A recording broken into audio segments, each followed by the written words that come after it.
사람이 어떤 것을 선택하고 또 선택의 방향을 바꾸는 것은 결코 쉽지 않습니다. 하버드 로스쿨 교수였고 2017년 노벨 경제학상을 수상한 리처드 탈러가 쓴 넛지라는 책이 있는데 이런 내용이 나옵니다. 이 넛지라는 것은 원래 옆구리를 슬쩍 찌른다는 뜻을 가지고 있는 말이라고 합니다. 그런데 이 사람을 움직이게 하는 경제적 측면을 연구하는 학문이 행동경제학이라고 합니다. 사람이 경제활동을 할 때 움직여지는 어떤 모티브가 있단 말이에요. 동기들이 있고 어떻게 하면 경제를 잘 돌아가게 하고 사람들의 행동을 이 경제에 참여시키냐 하는 이런 것들을 얘기하는 것이 행동경제학인데 그래서 이 행동경제학에서는 이 넛지, 옆구리를 살짝 찌르는 행동을 일컬어서 새로운 선택과 결정의 방향을 제시하는 것이라고 표현을 했습니다. 사람들이 자꾸 옆구리 찔러서 뭔가 경제적 행동을 하도록 해야 된다는 것이죠. 가만히 두면은 안 된다는 거죠. 경제가 움직이지 않는다는 거죠. 많은 연구에 따르면 사람들은 새로운 선택과 결정을 별로 하고 싶지 않는다고 합니다. 대부분의 사람이 과거 그대로나 지금 살아가는 현상을 그대로 유지하거나 자동으로 선택되는 시스템을 선호한다는 거예요.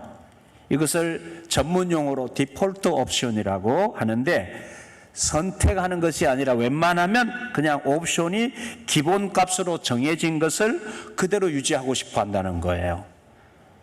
그러니까 옵션을 선택하려면 이 잘 움직이려고 하지 않는 인간의 마음, 이 태도, 이 마음을 움직이게끔 하는 방향으로 옵션을 계획해야 움직인다는 거예요. 그 예로 여러분 우리가 옵션을 많이 선택하는 게 어느 때 많이 하십니까? 새 자동차 살 때에 옵션이 많잖아. 그렇죠? 그래서 옵션의 목록과 가격대가 어떻게 짜여 있는지 우리는 경험을 통해 잘 알 수 있습니다. 매우 촘촘하게 상위 옵션들이 이렇게 있죠. 하나하나 만들어 놓고 이 옵션을 선택하지 않은 기본 사양을 하려면은 뭔가 마음에 안 들어. 부족한 듯이 만들어 놓는 거예요. 그래서 상위 옵션들을 선택하도록 만든다는 거예요. 그래야 사람이 움직이려고 한다는 거죠. 허접하게, 그러니까 기본 옵션은 허접하게 만들어 놔요. 그리고 그 옵션마다 이거 하면 저거 하면 더 잘 같은데 이러면서 가격 올리고 그 옵션을 선택하도록 행동경제학에서 옆구리 찔리는 행동이라. 사람들 옆구리를 자꾸 찔러가지고 그렇게 해야 움직인다 그 말이죠. 그러니까 대부분의 사람이 과거나 현재 그대로의 현상을 유지하거나 자동으로 선택되는 이 시스템을 선호하는 이 마음의 성향, 이 심리를 움직여서 선택하도록 하는 그 옵션에 힘이 있어야 움직인다는 거예요. 여러분, 이처럼 새로워진다는 것, 이전과는 다른 방식으로 선택하고 결정하는 것이 결코 쉬운 일이 아닙니다. 이와 같은 익숙함을 깨트리는 것이 질문입니다.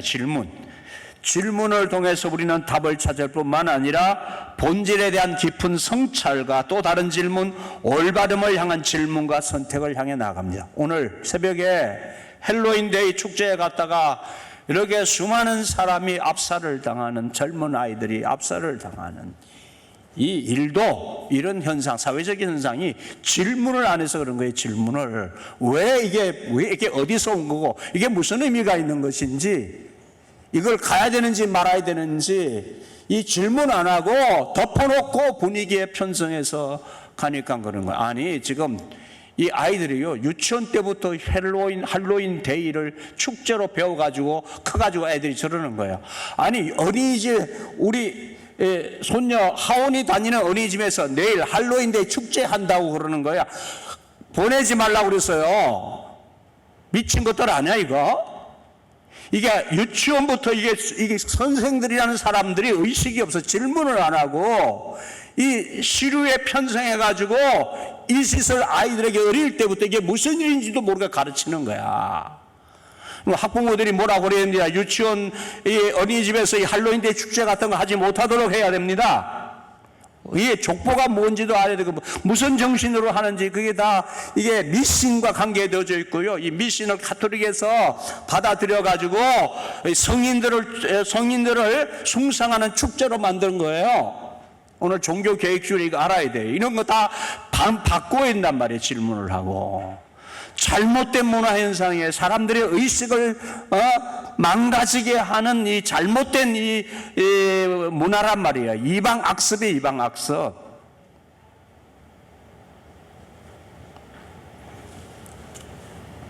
근데 부모들이 아이들에게 편성해서 이게 뭔지도 모르고 질문도 안 하고 아이들을 가르치지도 않아요.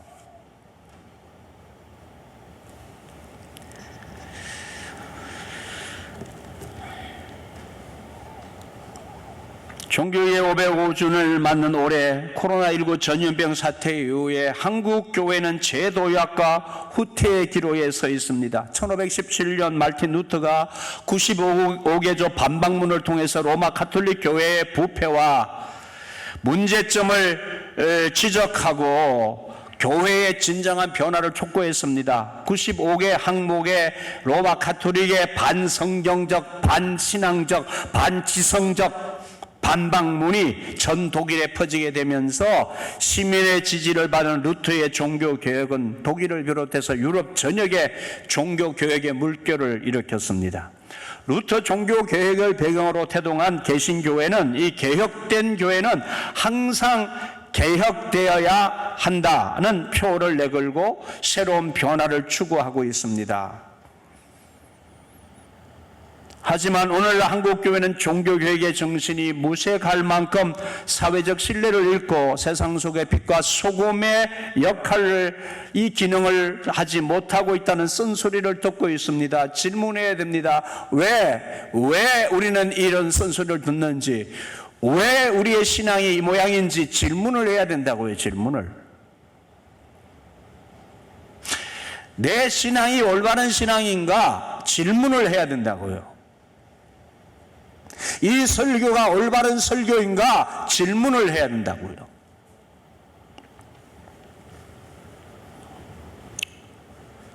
덮어놓고 믿으니까 문제가 생기는 거죠. 중세 로마 가톨릭 교회가 그렇게 타락하는데도 수많은 사람들이 질문을 안 하고 쫓아갔던 거죠.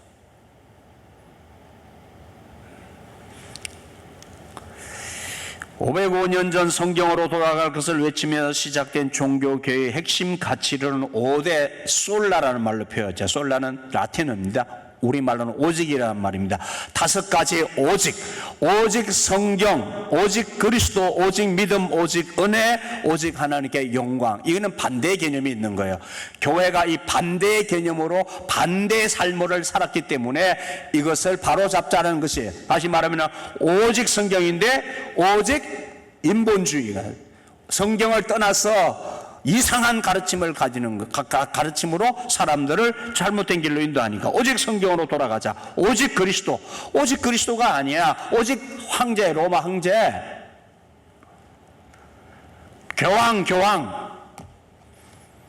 교황이 황제 노릇했어요. 오직 믿음. 행위를 자꾸 강조하니까 행위로 구원받는다고 하니까 오직 믿음으로 구원받는 것이다. 오직 은혜. 사람의 어떤 자신의 노력이 아니라 오직 하나님의 은혜로 구원받는 것이야. 오직 하나님께 영광. 반대로 로마 가톨릭 교황에게 영광 돌리는 게 아니야. 오직 하나님께만 영광. 이것이 종교계의 핵심 가치였습니다. 하지만 그에 못지않게 중요한 가치가 바로 성스러운 것과 속된 것을 분리하는 성속 이율론이 문제였습니다. 그것을 극복해야 되는 것입니다. 종교개혁 당시에 가톨릭 교회는 교황을 중심으로 막강한 권력을 휘둘렸고 신앙, 이 영적인 권력이 세속의 권력 위에 있다고 여겼습니다. 성경을 해석할 권한과 공의회를 소집할 권한 모두 교황에게만 있다고 주장했고 성경을 사제들의 전유물들로 만들었습니다. 루터는 이런 성속 이율론이 교황의 독재를 정당화하고 교회의 타락을 가속화시켰다고 진단했습니다. 루터는 모든 그리스도인은 세례, 신앙, 복음을 통해서 제사장이 되었기 때문에 직무의 차이는 존재하지만 신분의 차이는 없다고 단언했습니다. 어떤 직업을 갖고 있던 하나님의 뜻을 행한다면 모두가 하나님 주신 소명이요 모두가 사제와 같은 하나님의 일꾼들이라고 하는 측면에서 모든 그리스도인은 모두가 다 제사장 사제다라고 합니다. 교회의 사제만 사제가 아니라 모든 그리스도인은 이 땅에서 하나님의 일을 하는 사제라고, 그게 만인 제사장이라는 뜻이에요.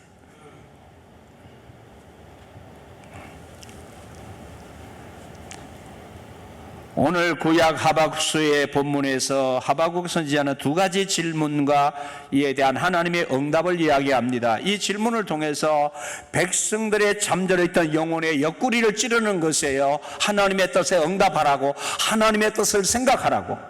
첫 질문은 하나님은 왜 유다의 이 불의함을 보고 계시며 어느 때까지 그냥 계실 것인지에 대한 질문으로 하나님께 의구심을 드러냅니다. 1장 2절 본문에서 하박국은 여호와를 부르면서 도우심을 구했지만 하나님의 반응이 없자 불만을 쏟아냅니다. 언제까지인지를 묻는 것으로 보아서 이 질문이 상당히 오래되었음을 짐작할 수 있습니다. 그러나 이 질문에 대한 답이 없이 유다의 죄악과 폐역은 지금까지도 이어지고 있고 하박국의 고통으로 남아 있습니다. 영적이고 도덕적인 죄악이 뿌리 깊게 이 유다 땅에 자리 잡은 이 상황에서 이런 조국의 현실을 안타까워하는, 이 나라의 상황을 안타까워하는 선지자의 간절한 질문은 의문이 되어서 내가 부러지져도 라는 이 절박한 호소로 이어집니다. 이게 다 정치적인 상황과 관계 있는 거거든요. 예? 이 정치가 잘못되면 나라가, 백성들이 잘못되는데 이 지금 선지자들이 처한 상황은 정치적 상황에 대한 이야기인 거예요. 정치적 상황에 대한 이야기. 이게 나라가, 정치가 하나님의 뜻을 따라서 움직여야 되는데 이것이 유다 백성, 하나님의 백성들이라는 사람들의 사회가 정치인들이 다 말아먹었어. 다 왕들과 주변의 신하들이 나라를 다 말아먹었어.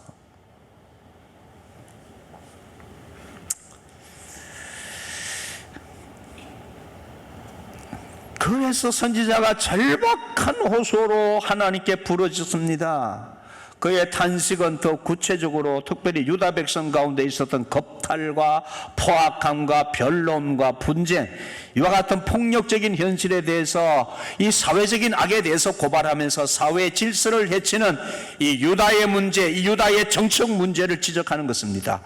죄를 바라지 않으시고 용납하시는 것 같은 하나님의 침묵 속에서 의문으로 가득한 그의 질문은 메아리쳐 자신에게 또 유다 민족에게 다시 되돌아옵니다. 왜 하나님은 응답하시지 않는 것일까? 하나님의 백성으로 선택을 받은 백성들, 유다 백성들은 하나님의 은총으로 구원을 받은 민족인데 그 하나님의 은혜들 가운데 율법까지도 은총으로 하나님 주셨는데, 선물로 주셨는데 그 하나님의 은혜를 믿음으로 받았단 말이에요. 믿음으로 받아서 하나님의 의로 의롭게 되어진 구원받은 유다 백성들인데, 그래서 의인, 하나님의 은혜로 의인된 그 백성들은 그 은혜를 받은 자로서의 올바른 응답의 믿음으로 살아가는 자들이 될 것이란 말이에요. 믿음으로 살아가는 자들이 될 것이다. 의인은 믿음으로 말미암아 살리라 하는 이 말이 무슨 말인가? 여러분 이해를 좀 질문하셔야 돼요. 이 말씀에 대한 이해를 하셔야 돼요. 의인은 믿음으로 말미암아 살리라는 말이, 우리말 동사 살리라는 말이 크게 두 가지로 이해될 수 있잖아요. 산다는 말은 어떤 말로 이해될 수 있죠? 하나는 살리라는 말은 내 생활을 한다는 말로 살아간다는 말이에요. 살아간다는 말이고 믿음으로 살아간다는 말일까요? 또 산다는 말이 살리라는 말이 죽음에서 산다는 것을 살리라 산다는 말로 표현하잖아요. 그러면 여기 하박국 선지자가 믿음으로 의인은 믿음으로 살리라는 말이 의인은 믿음으로 살아가는 것이라는 말인지 의인은 죽음에서 살아난다 믿음으로 죽음에서 부활한다는 말인지도 이해를 못하고 질문을 안 하고 답을 안 하고 해석을 하면 이게 잘 해석이 안 돼요. 자, 여러분 어떻게 해석됐습니까? 오늘 본문의 하박국서 1장과 2장의 전후 문맥을 보면은 이 말이 의인은 의롭게 된 사람들은 그 의롭게 된 믿음으로 살아간다는 말인가요? 아니면 믿음으로 의롭게 된 사람은 죽음에서 살아난다는 뜻인가요? 네, 영어에 대해서 좀 얘기해서 좀 이해하시기 바랍니다. 영어 성경에 보면은 정확하게 나와 있습니다. 믿음으로 살아가는 것입니다. 생활하는 것입니다. The righteous will live by his faith. 그의 믿음으로 사는 것이라고 그랬습니다. 살아나는 것은 righteous will come to life by his faith. 그러니까 살아나는, 죽음에서 살아나는 것이 아니라 영어 성경에 보면은 믿음으로 의인이 된 사람은 그 믿음으로 생활하는 것이다 그 말이에요. 자, 왜 제가 이 뜻을 얘기를 하냐면은, 자, 보세요. 이 은혜로 말미암아 하나님의 은혜를 받은 그 하나님의 사랑을 받아들인 믿음으로 의롭게 된 유다 백성들은 하나님의 자녀들답게 그 믿음 안에서 살아가는 자들이 되어야 된다 그 말이에요. 그들의 삶의 행동이 믿음에 합당한 자들의 삶이 되어야 된다 그 뜻이었어요. 그래서 그 사회의 악을 얘기하잖아요. 지금 하박국 선지자가 그 유다 백성들이 하나님 백성답지 못하게 사는 불의함과 정의를 짓밟고 부자들의 그 불의한 생활을 보고 안타까워서 어떻게 하나님의 사람들이 이렇게 불의하게 살아가느냐 책망을 하고 있잖아요.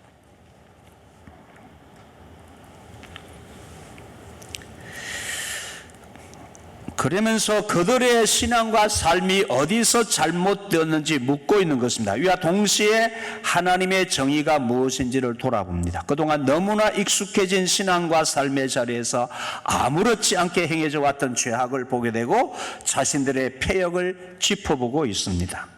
그런데요, 자, 바울은 로마서의 본문을 통해서 이 종교 교육의 핵심 가치인 오직 믿음으로 의롭게 되고 믿음으로 구원을 받는다라고 하는 이 복음의 진리를 설파했습니다.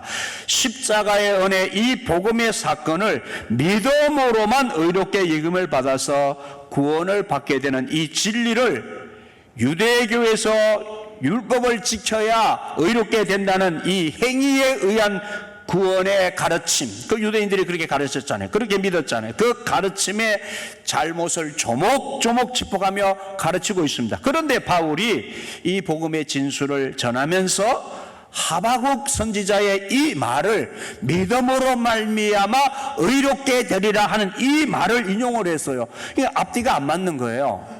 지금 하박국 선지자가 한 말은 이미 믿음으로 구원받은 이스라엘 백성이 그 믿음 가운데 올바른 생활을 해야 된다는 말을 할 때 이 말을 썼는데 바울은 오히려 믿음으로 의롭게 되어지는 구원을 얘기하면서 이 말을 인용했어요. 그러니까 반대 개념인데 이 말을 인용을 해서 믿음으로 말미암아 구원을 받는다는 말을 설명을 했는데 이게 의구심이 생기는 거예요. 이게 앞뒤가 좀 안 맞는 인용이다 이런 생각이 들거든요. 그래서 이 부분에 대해서 우리가 질문이 생기니까 이제 답을 해야 되잖아요. 저도 주석을 좀 찾아보고 많은 주석에서 어떻게 이 구절을 이해했는지 두 가지 로마서의 바울의 이 인용구와 하박국서의 그 말을 해석을 한 걸 몇 가지 참고했는데 그 중에 무디 성경 주석이라는 한 주석에서는 전체적으로 이렇게 설명했습니다. 바울이 이 의문에 대해서 설명하는 거예요. 하바국이 하나님의 묵시를 받아서 기록한, 오늘 묵시로 기록했다 했잖아요. 하나님의 그 기도 중에, 은연 중에 들려지는 말씀을 묵시라고 그러죠. 그 말씀을 받아 기록한 이 말씀의 절대성을 근거로 해서 당시 유대나라 백성들의 도덕적 해이의 생활에 대한 잘못을 지적하면서 그 백성들이 누구냐 하면 바로 믿음으로 의롭게 된 백성들이 되었다는 그 전제한 내용, 믿음으로 말미암아 의롭게 된 사람들은 의로운 자들, 의롭게 된 하나님의 사람답게 믿음으로 생활을 하는 것이다 라고 한 말을 했을 때 그 앞에 믿음으로 의롭게 된 사람이라는 전제를 바울이 갖다가 쓴 거다, 그렇게 해석하는 거예요. 그러면 맞죠. 그러니까 믿음으로 의롭게 된 사람들의 그 행위가 합당해야 되는데, 바울은 행위로 말미암아 구원을 받는다는 그 행위에 대해서 초점을 둔 것이 아니고, 바울은 유대인들이 어떤 사람들이냐, 하바국이 설명할 때 유대인들이 그 사람들이 믿음으로 하나님의 은혜를 받아서 구원받은 백성들이다, 그 점을 이 말을 통해서 바울이 채택을 했다는 것이죠. 인용을 했다는 것이죠. 그러면 혼란이 없어요. 맞죠? 맞는 것입니다. 이 로마서의 내용과 종교계의 주제에서 벗어난 인용이 아닌 바른 인용이라 그 말입니다. 이 복음의 핵심 내용이 종교개혁의 한 주제인 오직 믿음으로 구원, 오직 믿음이었던 것입니다. 이 진리의 선언을 통한 기독교 신앙 회복을 위한 루트를 비롯하여 개혁가들이 외쳤던 것입니다. 올바른 신앙의 진리성의 본질 위에 또 그래서 하바국이 얘기하는 이 이야기를 우리가 귀담아 들어야 되는 거예요. 바로 믿음으로 구원을 받고 하나님의 자녀가 된 우리의 이 믿음, 이 본질, 이것은 또 하나의 본질적 반응을 일으키게 되어 있는데, 그것이 뭐냐면은 하나님의 은혜와 사랑을 받고 구원을 받았다면 우리는 하나님의 사랑을 닮아가는 것이고, 하나님의 은혜를 경험한 우리는 그 하나님의 은혜를 경험한 믿음 위에 하나님의 뜻을 따라서 생활 또한 올바른 생활의 열매를 맺게 되어 있는 것이다. 당연하죠. 로마 가톨릭의 타락적 생활은 바로 이 신앙의 진리가 훼손되었기에 발생된 것입니다. 그렇습니다. 우리가 받고 믿는 이 복음이 우리를 죄에서 의롭게 하신 하나님의 의로 된 구원의 진리라면 우리의 생활 모습 또한 의로우신 주님을 닮아가는 것이 마땅한 것입니다. 그렇지 못하다면 우리의 신앙, 하나님과의 관계에 문제가 생기는 것은 자명한 일입니다. 마땅한 거예요. 그러므로 하나님의 은혜로 구원받고 믿음으로 하나님의 은혜로 살아가는, 믿음으로 살아가는 우리는 우리의 생활의 모습이 주님 닮아가는 열매가 분명한 것이에요.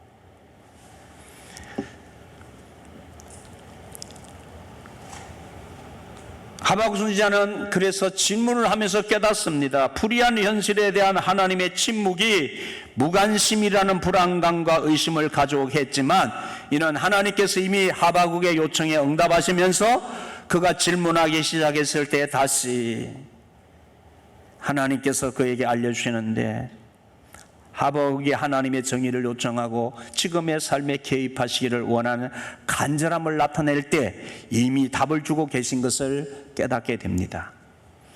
이처럼 질문을 통해서 우리는 하나님께서 왜 지켜보고 계시는지 스스로 묻고 그에 대한 답을 찾아가게 됩니다.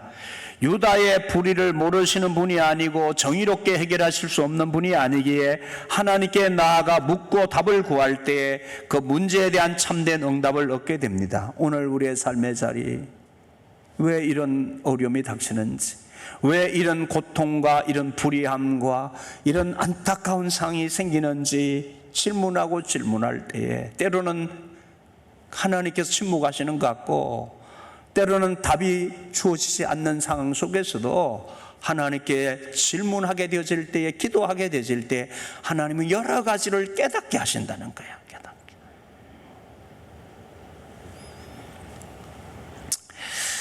결국은 그 질문 끝에 하나님께서 알려주시는 깨달음이 있었어요. 때가 되면 내가 택한 백성이라도, 구원받은 백성이라도 그들의 생활이 그 믿음의 방향에서 올바른 길에서 떠나면 내가 심판한다고 알려주시는데, 갈대아 사람을 통해서 심판하시겠다고 하십니다. 갈대아 사람은 유다의 원수거든요. 아니, 하나님, 또다시 질문합니다. 하나님, 아니 하필이면 왜 유다의 원수들인 갈대아 사람들을 통해서 하나님의 택한 백성을 징계하신다는 말입니까? 하나님께서 역사를 움직이시고 이끄시는 길과 우리가 하나님에 대해 생각하는 게 상당한 차이가 있죠. 여러분, 오늘 우리 사회가 하나님의 뜻을 거스릴 때에 하나님이 갑자기 나타나셔서 어느 순간 벼락을 내리시고 징계하시고 그러지는 않아요. 두고 보시고 깨닫게 하시고 질문도 하게 하시고 정신도 차리고 하시고, 그렇게 하면서 우리가 책임적으로 응답하기를 바라고 계세요. 그런데 고쳐지지 않아. 그러면 하나님은 원수들을 통해서 우리를 징계하신다니까요. 예? 저 북한 통해서, 주변 나라 통해서도 우리를 징계하신단 말이에요. 하나님 막대기로, 징계의 막대기로 종종 세우고 쓰시잖아요. 예? 정신 차리라고.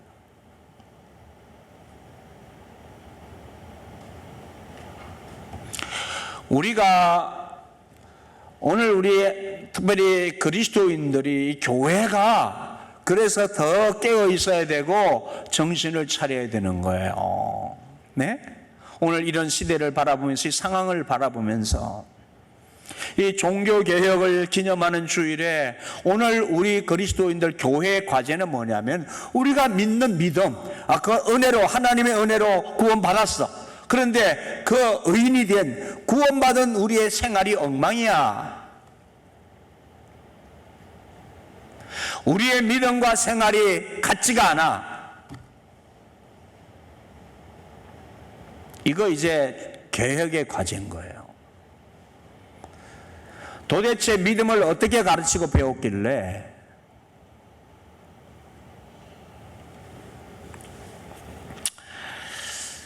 그래서 택한 백성이라도 하나님이 심판하시고자 하시면은 때를 기다리셨다가 참으셨다가 하나님 징계의 막대기를 드실 수 있어요. 그거 깨달았어요.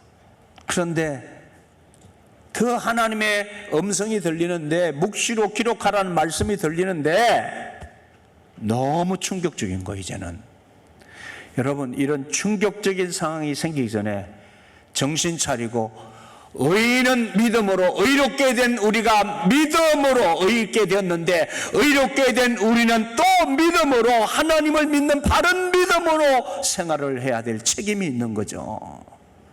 행함으로 나타나는 거예요. 행함이 구원의 조건은 아니지만 구원받은 의인은 행함이 하나님을 닮은 행함의 삶으로 살아가게 되는 거예요.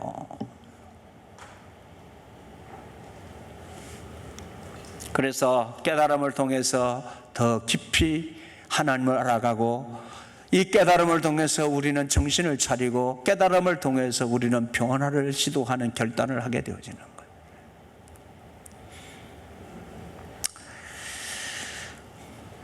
그래서 의인은 믿음으로 말미암아 살리라 하는, 의인은 이미 믿음으로 의인이 된 거예요.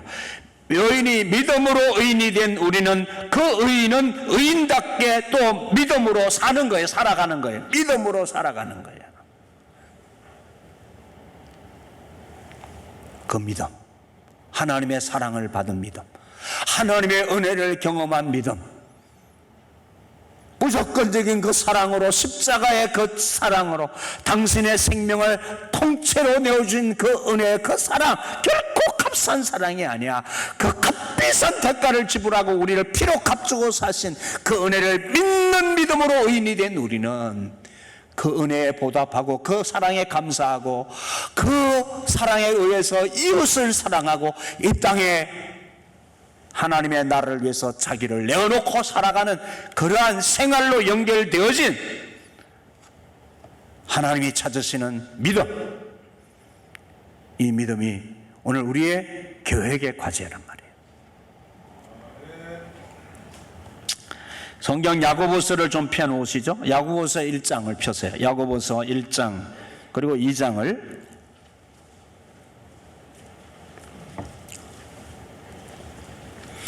이 야고보서의 중심은 믿음으로 의롭게 된 믿는 자들의 삶의 행위를 얘기하는 거예요. 1장과 2장 행함으로 구원을 받는 이야기를 하는 게 아니고, 복음의 핵심 행함으로 구원을 받는 것이 아니라 믿음의 온전한 믿음이 뭐냐, 의롭게 된 아브라함을 의롭게 여기신 하나님, 그 믿음으로 의롭게 여기셨는데, 아브라함은 믿음으로 의롭게 되어서 그가 하나님을 사랑하는 것을 그 자식을 하나님께 바치기까지 행동으로 보였다. 그 믿음은 하나님의 은혜와 사랑을 경험한 아브라함, 그 은혜를 받은 아브라함, 믿음으로 구원받은 아브라함은 그 믿음의 행위가 하나님 사랑하는 것으로 나타나서, 그리고 수많은 사람들이 믿음으로 하나님의 자녀가 된, 의롭게 된 믿음으로 살아간 그 사람들의 행위가 다 기록되고 있어요. 그러니까 행함이 없는 믿음은 자체가 잘못된 믿음이라 그 말이에요. 행함이 나타나지 않는 믿음 자체가 죽은 믿음이라는 것이죠. 그래, 너희가 은혜로 구원받았어. 예수 그리스도의 십자가의 은혜로 구원받았어. 그 사랑, 그 하나님의 은혜 어떻게 결단하고 어떻게 응답하고 살아가고 있어요? 그 하나님의 사랑과 은혜를 기억하는 것이 추수감사절. 오늘 신명기서 말씀, 다음 주 추수감사를 지키는데, 오늘 우리가 이 종교교육주일에 우리의 삶의 열매들을 바라보면서 하나님 열매를 찾으시는데, 그 열매, 1년 동안 내가 너에게 베푼 열매들을 너희가 먹고 살지 않냐? 너 빈손으로 오지 말고 준비해서 와라. 너희가 1년 동안 어떤 은혜를 입고 살았는지 내가 너에게 먹여주고 입혀준 거 생각하고, 너희들 각자 너희들 받은 대로 빈손 들고 오지 말고 해라. 그리고 이 감사절을 지킬 때는 너희 주변의 이웃들을 도와라.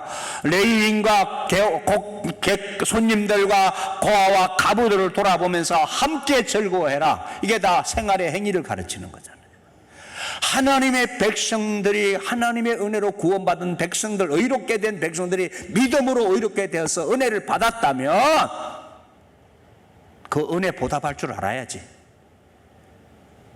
그 하나님께 대한 자세와, 그리고 너희들 네가 그러게 될 만큼 사는 것이 너 혼자만의 재주로 산 것이 아니라 주변 사람들의 희생 위에 네가 사는 거야. 주변 사람들의 희생 위에 네가 산다면 그분들을, 그 사람들을 돌아봐야 되지 않겠니? 생활 가르치는 거잖아요. 생활. 추수감사절에 여러분 꼭 기억하시면 좋겠어요. 우리 교회는 이 절기 헌금을 성교와 구제, 성교 구제, 이 섬기는 일에 편성을 해놨어요. 그래서 올해도 우리 교회 안에 한 분의 그 우리 지체를 돕는 일에 한 절기 헌금을 다 그분에게 쓰고 있어요. 그분이 어려워서 이거 약을 드시는데, 그 약 드시고 하는데 한 절기 헌금을 그분에게 쓰고 있는데, 왜? 그렇게 하라고 주님 말씀하셨으니까. 절기 때에 너희들 혼자만 먹고 즐기지 말고 어려운 사람, 주변 사람 돌아보면서 같이 즐거워하라고 했어요. 그리고 이번 추수감사절에는 여러분, 우리 코로나 시간을 지나면서 교인들이, 여러분들이 병원에 입원하고 어려운 분들 계신데, 그분들 병원에 입원하면 옛날 같았으면 병원에 봉투 들고 병문도 가고 그랬잖아요. 근데 요즘은 병원에도 못 가니까 그거 안 하잖아. 근데 우리가 뭐라도 조금 마음이라도 모아서 좀 보태고 하면은 서로 한 지체들로서 힘이 되어지고 위로가 되지 않겠어요? 그게 액수를 떠나서라도. 그래서 이번에 여러분 추수감사절에 그동안 병원 못 갔던 거, 병원비 다 여러분 봉투 들고 가려고 했던 것까지 감사헌금을 드리시면 여러분 교회 이름으로 그분들과 조금 힘들게 생활하시는 분들과 나누어 보려고 합니다. 동참하세요. 아멘은 돈 얘기만 하면 아멘은 안 해. 예? 나 돈 얘기하는 게 아니라 주님 말씀 얘기하는 거야. 아멘이시죠? 힘대로 해라, 힘대로. 예.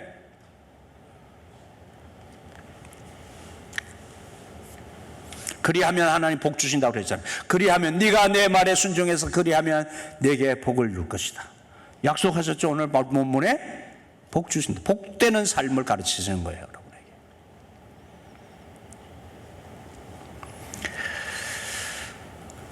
행함이 있어야지 바른 믿음이야. 하나님을 신뢰하고 굳게 붙잡는 삶이 되어야 합니다. 우리가 하나님 잘 알아야 합니다. 하나님을 알아가야 합니다. 하나님이 우리를 얼마나 사랑하셨는지, 하나님이 우리 주변에 어려운 분들도 얼마나 하나님은 관심을 가지시는지 생각하고 하나님 사랑과 이웃 사랑을 완성해 가는 삶이 되었으면 좋겠습니다.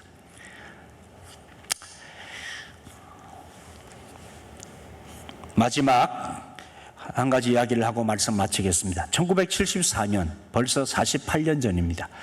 48년 전에 개최된 로잔에서 세계 복음화 대회가 열렸습니다. 이 로잔 세계 복음화 대회에서 권위 있는 복음주의 개혁 교회들, 개신교회들의 세계 대회인데, 복음주의 운동이 전 세계로 약진하는 아주 결정적인 계기가 되었습니다. 이 대회에서 발표된 로잔 선언문이 있습니다. 여기에서 복음 전파를 위한 전도와 사회 변혁을 위한 사회 참여가 서로 상반되는 것으로 오해한 것을 참회하고 회개했다는 것이죠.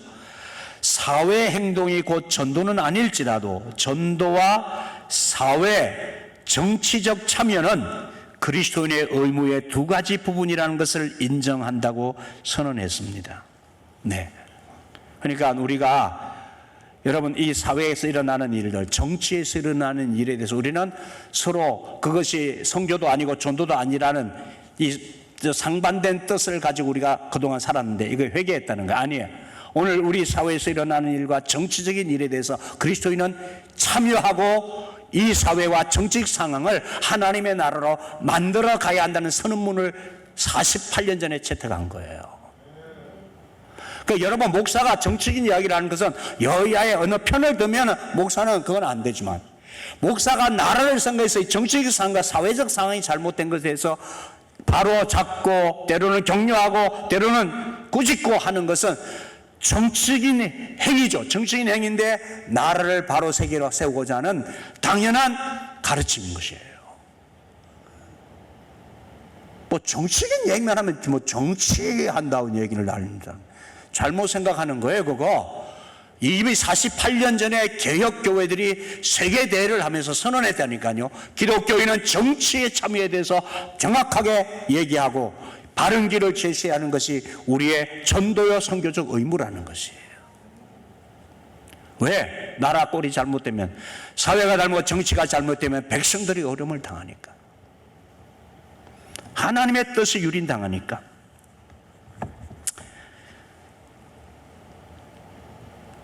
사회행동이 곧 전도는 아닐지라도 전도와 사회 참여, 정치적 참여는 그리스도인의 의무의 두 가지 부분이라는 것을 인정한다고 선언해요. 그러므로 여러분이 투표하실 때에 여야 또는 나는 여당 편이야, 나는 야당 편이야, 나는 어느 지역 편이야, 절대로 그런 기준 하나님 심판대 앞에 섭니다. 그런 기준으로 하면 안 돼요. 철저하게 하나님의 뜻이에요. 아멘이십니까? 하나님의 뜻대로. 여야가 나눠져가지고 뭐 요즘 이념 대결하느라 정신이 없어, 나라가. 교인들 안에도 교인들 안에도 야당패 여당패 나눠져가지고 난리를 치고.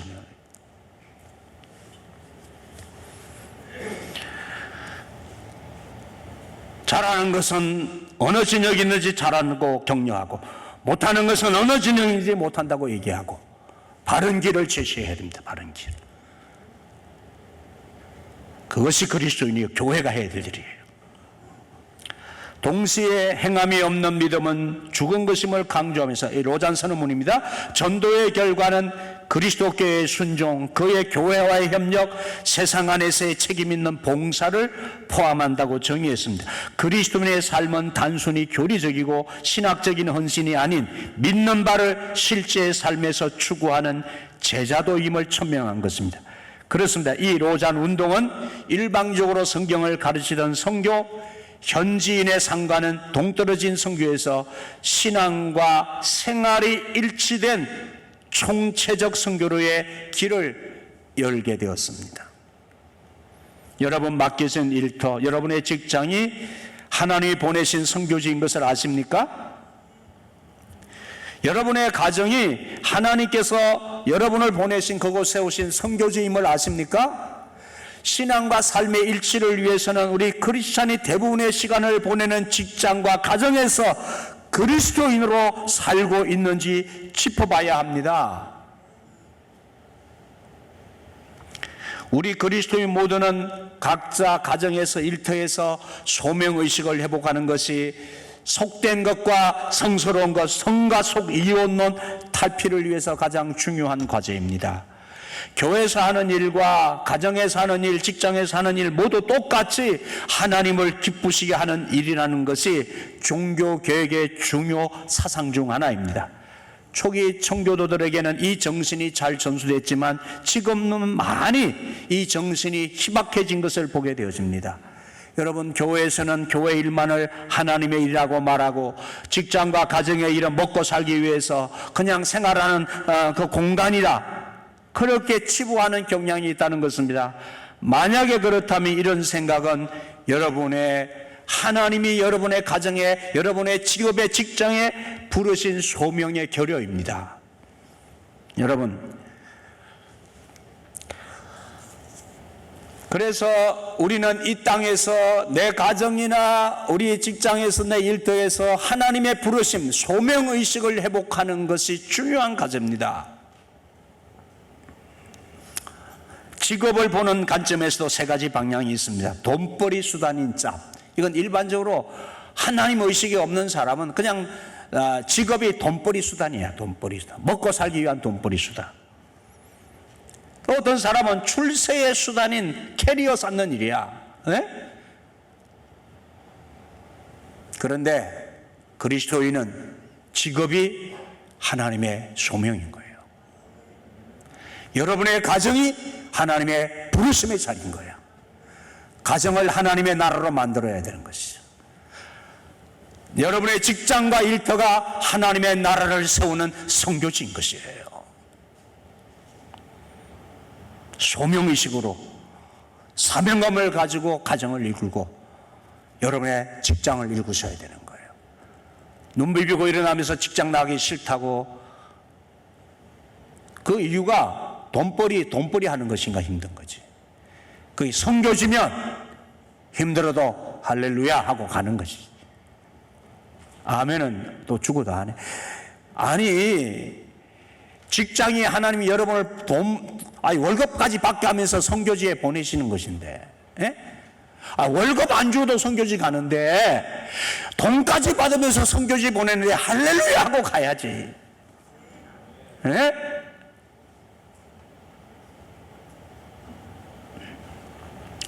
이것이 종교개혁의 정신을 이어가는 생활 속의 믿음과 행함의 관계, 생활 속의 신앙입니다.